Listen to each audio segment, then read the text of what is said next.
عید قربانی کی آمد ہے اور مویشی منڈیوں میں قربانی کا جانور خریدنے کے لیے رش بڑھتا جا رہا ہے، مگر مویشی منڈی میں جانوروں کی قیمتیں آسمان سے باتیں کر رہی ہیں، جس کی وجہ سے خریدار کافی پریشان دکھائی دے رہے ہیں۔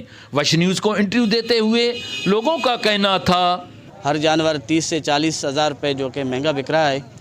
شاید چارے کی کمی کی وجہ سے، حالیہ سیلاب کی وجہ سے یہ علاقہ متاثر ہوا ہے اور لوگوں کے بہت سے جانور بھی متاثر ہوئے ہیں۔ نقل مکانی کر کے لوگ یہاں سے چلے گئے اور جانور، کچھ لوگوں کے تو جانور بہہ بھی گئے۔ اس حوالے سے یہ منڈی پچھلے سال کی نسبت جو مہنگی ہے۔ جب باہر سے مال مویشی والا بیچارے کے لیے کوئی چیز آ رہا ہے نا، اس کے لیے بھی مہنگائی مشکلات سامنا کرنا پڑ رہا ہے، تو اسی لیے سب چیز کی جو پتہ نہیں چل رہا ہے کہ اس کا ریٹ کیا ہے اور کس پوزیشن پہ جا رہا ہے۔ 6000 والوں کی 20,000 آ رہا ہے، 15,000 آ رہا ہے۔ مال آدار مال جزا نا قیمت نے بکو برو مار پڑی جیڑا سے دگے جیڑا سے ضرور مار خاص ہے ودی مال ودی پیٹرول ودی ہر شے گرم مہنگا کوئی مار تولا جی بس مردو پیدا اولیہ شمڑی گھٹ ہیں 60,000 وارو 50 ہو گئے، ہاں 70 وارو 60 ہو گئے، بڑی 4 فیشی 4-5 گھٹ پیدا ہو مہنگائی کریا ہوا۔